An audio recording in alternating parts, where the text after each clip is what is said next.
सर्वांना नमस्कार. आताच्या व्हिडिओमध्ये आपण जाणून घेणार आहोत कॅटाटोनिया. आता काय आहे कॅटाटोनिया, त्याचे लक्षणं काय आहेत, त्याचे प्रकार काय आहेत आणि त्याच्यावर उपचार काय आहेत. तर चला जाणून घेऊया आताच्या व्हिडिओमध्ये. कल्पना करा की आपल्या समोर एक व्यक्ती बसलेला आहे, त्याचे डोळे उघडे आहेत, तो तुम्हाला बघतोय, तो तुमच्याशी काहीच बोलत नाहीये किंवा तुमच्या कुठल्याही प्रश्नाला प्रत्युत्तर देत नाहीये किंवा प्रतिसाद देत नाहीये. दुसऱ्या अवस्थेत तोच रुग्ण अतिशय अस्वस्थ होऊन त्याच्या हालचाली वेगाने करायला लागतो, स्वतःला इजा करण्याचा प्रयत्न करतो, इतरांना इजा करण्याचा प्रयत्न करतो. तर ह्या ज्या सगळ्या बिहेवियरल गोष्टी आहेत त्यालाच म्हणतात कॅटाटोनिया. सामान्यतः मानसिक आजार म्हटले की विचार, व्यक्तीच्या भावना किंवा वर्तनात असलेले बदल याचाच आपण विचार करत असतो. पण काही वेळा मानसिक आजार इतका खोलवर परिणाम करतो की तो थेट शरीराच्या किंवा शरीरातल्या हालचालींवर किंवा व्यक्तीच्या प्रतिसाद देणाऱ्या क्षमतेवर परिणाम करत असतो.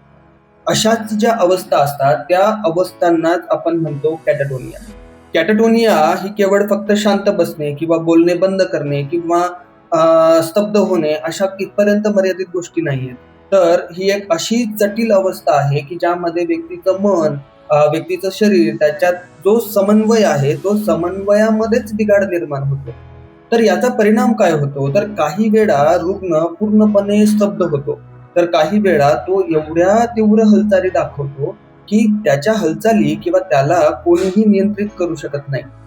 कॅटाटोनिया जो आहे तो एक स्वतंत्र मानसिक आजार नाहीये, तो इतर मानसिक आणि वैद्यकीय आजारांमध्ये दिसतो. जसं की सिझोफ्रेनिया आहे, बायपोलर मूड डिसऑर्डर आहे किंवा गंभीर डिप्रेशन आहे. तर ह्या सगळ्या सिच्युएशन्स मध्ये कॅटाटोनिया हा रुग्णांमध्ये दिसायला मिळत असतो. त्यामुळे कॅटाटोनिया ओळखणे खूप इम्पॉर्टंट आहे आणि कॅटाटोनियावर व्यवस्थित उपचार करणे सुद्धा तेवढेच महत्वाचं आहे. मानसोपचाराच्या क्षेत्रामध्ये कॅटाटोनिया ही एक मेडिकल इमर्जन्सी म्हणून ओळखली जात असते, कारण योग्य वेळी उपचार न मिळाल्यास रुग्णाच्या जीवाला धोका निर्माण होऊ शकतो.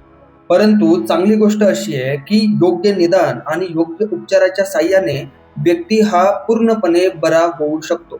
आता आपण जाणून घेऊया की कॅटाटोनियाचे प्रकार काय आहेत, कॅटाटोनियाचे लक्षणं काय आहेत आणि कॅटाटोनियावर उपचार काय आहेत.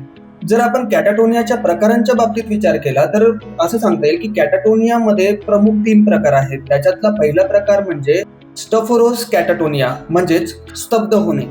तर याच्यामध्ये काय होतं, तर रुग्ण पूर्णपणे शांत झालेला असतो, त्याच्या हालचाली खूप मंदावतात किंवा खूप जास्त कमी दिसतात, त्याचं बोलणं बंद होतं म्हणजेच म्युटिझम होतं. रुग्ण जो असतो तो दीर्घकाळ एकाच अवस्थेत उभा राहिलेला दिसतो किंवा बसून राहिलेला दिसत असतो.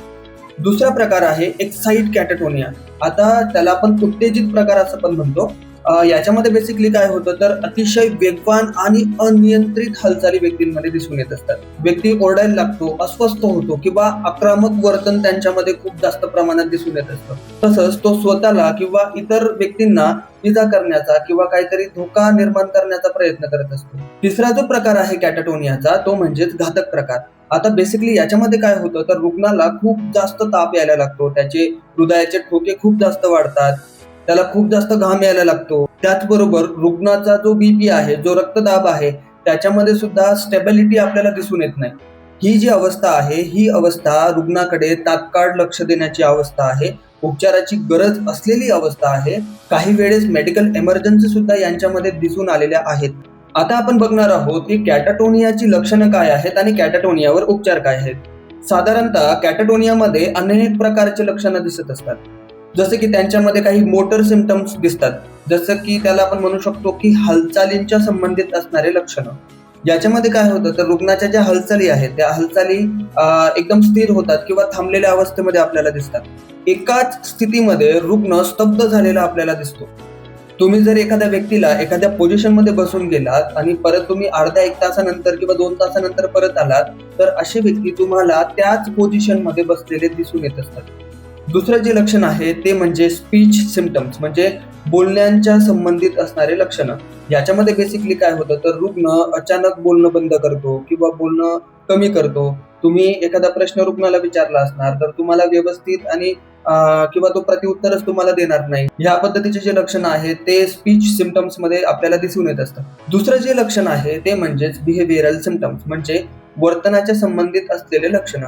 आता बेसिकली याच्यामध्ये काय होतं, तर रुग्ण जो असतो तो दुसऱ्यांचं अनुकरण करत असतो किंवा दुसऱ्यांची नक्कल करत असतो, दुसऱ्यांचे शब्द वारंवार तो रिपीट करत असतो. तुमच्या एखाद्या प्रश्नाला तो उलट प्रतिक्रिया देत असतो.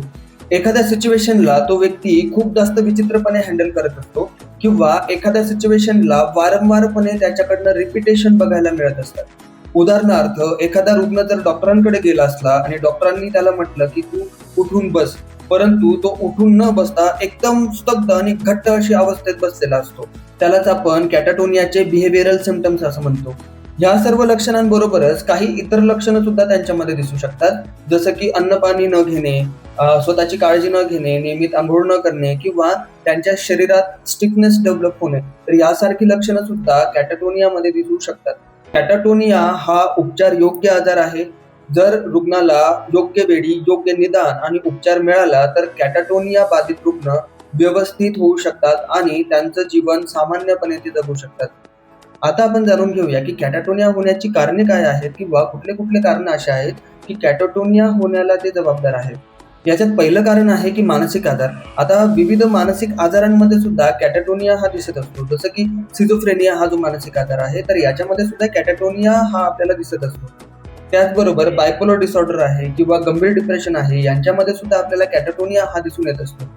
आता हे जे होतं हे मेंदूमधले जे न्यूरोट्रान्समीटर्स असतात त्यांचं जेव्हा असंतुलन होतं त्यावेळेसच आपल्याला मानसिक किंवा कॅटाटोनिया सारखे लक्षणं दिसत असतात. कॅटाटोनिया होण्याचं दुसरं कारण आहे न्यूरोलॉजिकल किंवा मेंदूचे वेगवेगळे आजार. आता याच्यामध्ये जर मेंदूत काही इन्फेक्शन झालं असेल किंवा ब्रेन ट्युमर झाला असेल किंवा एपिलेप्सी ज्याला आपण फिटचा आजार म्हणतो, जर एपिलेप्सी झाला असेल किंवा मेंदूला इजा झाली असेल किंवा हॅमरेज झाला असेल तर त्याच्यामुळे सुद्धा आपल्याला कॅटाटोनिया व्यक्तींमध्ये दिसायला मिळत असतो. तिसरं कारण म्हणजे औषधांचे दुष्परिणाम. आता याच्यामध्ये बेसिकली काय होतं की काही असे अँटीसायकोटिक औषधं आहेत की अशा औषधांचा दुष्परिणाम व्यक्तीवर झालेला आपल्याला दिसून येतो, तर त्याच्यामुळे सुद्धा कॅटाटोनिया हा डेव्हलप होऊ शकतो. दुसरं म्हणजे अशी जर औषधं अचानक रुग्णांनी बंद केले किंवा डॉक्टरांच्या सल्ल्याशिवाय त्यांनी बंद केले तर त्याच्यामुळे सुद्धा कॅटाटोनिया हा डेव्हलप रुग्णांमध्ये होऊ शकतो. त्याचबरोबर इतर ड्रग्ज किंवा टॉक्सिन्सचा परिणाम सुद्धा त्यांच्यामध्ये दिसून येत असतो किंवा त्याच्यामुळे सुद्धा कॅटाटोनिया हा व्यक्तींमध्ये किंवा रुग्णांमध्ये डेव्हलप होताना दिसत असतो. चौथं आणि महत्वाचं कारण म्हणजे बायोलॉजिकल फॅक्टर्स, म्हणजे आपण त्याला जैविक कारण असं पण म्हणतो. तर याच्यामध्ये बेसिकली काय होतं, मेंदूमध्ये गाभा आणि डोपामिन नावाचं जे रसायन असतं किंवा जे न्यूरोट्रान्समीटर्स असतात त्या न्यूरोट्रान्समीटर्स मध्ये जर का आपल्याला असंतुलन दिसून आलं तर त्याच्यामुळे सुद्धा कॅटाटोनिया हा डेव्हलप होऊ शकतो. त्याचबरोबर इतर वैद्यकीय कारणांचा सुद्धा याच्यामध्ये समावेश होतो, जसं की मेटाबॉलिक समस्या रुग्णांमध्ये जर का दिसून येत असतील, उदाहरणार्थ इलेक्ट्रोलाइट्स जर का रुग्णांचं कमी झालं असेल तर त्याच्यामध्ये सुद्धा अशा गोष्टी दिसून येतात. दुसरं, गंभीर जर का रुग्णांना शारीरिक आजार असले तर त्याच्यामध्ये सुद्धा कॅटाटोनिया हा डेव्हलप होऊ शकतो. जर आपण कॅटाटोनियाच्या उपचाराचा विचार केला तर आपल्याला हे समजून घेणं गरजेचं आहे की कॅटाटोनिया जर दिसत असेल तर ती मेडिकल इमर्जन्सी आहे, तर त्यामुळे वेळेवर उपचार करणं अत्यंत गरजेचं आहे. आता उपचारामध्ये पहिला उपचार आहे औषधोपचार. आता औषधोपचाराने काय होणार की गाभा किंवा डोपामिन नावाचे जे न्यूरोट्रान्समीटर्स आपल्या मेंदूमध्ये असतात किंवा रासायनिक ज्या गोष्टी असतात त्या रासायनिक गोष्टी स्टेबलाइज करण्याचं काम औषधं करत असतात. त्याचबरोबर रुग्णांमध्ये काही नकारात्मक लक्षणं जर का दिसत असतील तर ते नकारात्मक लक्षणं सुद्धा मॅनेज करण्यासाठी किंवा ते लक्षणं नियंत्रित करण्यासाठी औषधं हे खूप जास्त महत्वाचे ठरतात. दुसरा उपचार म्हणजे ECT म्हणजेच इलेक्ट्रोकन्व्हल्सिव्ह थेरपी. आता इलेक्ट्रोकन्व्हल्सिव्ह थेरपी कधी देतात की रुग्णांची जी लक्षणं आहेत ते औषधांना जर का प्रतिसाद देत नसतील किंवा त्यांच्यामध्ये असा प्रॉपर वेनी रिझल्ट दिसत नसेल तर त्यावेळेस डॉक्टर ECT देऊ शकतात. यामध्ये मॅलिग्नंट कॅटाटोनिया जर व्यक्तींमध्ये दिसत असेल तर त्यावेळेस इलेक्ट्रोकन्व्हल्सिव्ह थेरपी देणं तेवढंच गरजेचं असतं. तर याच्यामध्ये तिसरा उपचार आहे सपोर्टिव्ह केअर. आता सपोर्टिव्ह केअर काय आहे तर याच्यामध्ये रुग्णाला पोषक आहार देणं सुद्धा तेवढंच गरजेचं आहे किंवा हॉस्पिटलमध्ये जर का रुग्ण ऍडमिट झाला असेल तर IV फ्लूइड देणं तेवढंच गरजेचं असतं. त्याचबरोबर अनेक रुग्णांमध्ये बेडसोर सारख्या अवस्था सुद्धा दिसून येत असतात, तर याच्यासाठी वैद्यकीय दृष्टिकोनाने लक्ष देणं खूप जास्त गरजेचं असतं, नाहीतर इन्फेक्शन होऊन अजून जास्त इन्फेक्शन बॉडीमध्ये पसरू शकतं. तर याच्यामध्ये एक जर गोष्ट आपण जाणून घेतली, जर कॅटाटोनियामध्ये सायकोलॉजिकल सिम्पटम्स दिसत असतील किंवा सिझोफ्रेनिया सारखे लक्षणं जर का दिसत असतील तर त्याच्यामध्ये डॉक्टरांच्या सल्ल्यानुसार औषधं घेणे खूप जास्त गरजेचं आहे. यामध्ये एक महत्वाची गोष्ट समजून घेणे अत्यंत गरजेचे आहे की कॅटाटोनियाची जी लक्षणं असतात ते विविध प्रकारे दिसू शकतात. मानसिक किंवा मेंदूशी संबंधित किंवा औषधांमुळे जर का कॅटाटोनिया दिसत असेल तर त्याच्यावर उपचार घेणे सुद्धा गरजेचं आहे. आपण एक गोष्ट अजून लक्षात ठेवली पाहिजे की कॅटाटोनिया नावाचा जो आजार आहे तो उपचार योग्य आजार आहे.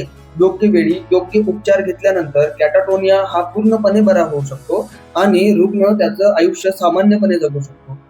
जर आपल्याला किंवा आपल्या प्रियजनांमध्ये कॅटाटोनिया सारखे लक्षण एखाद्या रुग्णामध्ये दिसत असतील तर तुम्ही संपर्क करा शांतिबन मानसोपचार व पुनर्वसन केंद्र, वडगाव बुद्रुक आणि कात्रज, पुणे येथे. तर नक्कीच भेटूया पुढच्या व्हिडिओमध्ये. तोपर्यंत नमस्कार.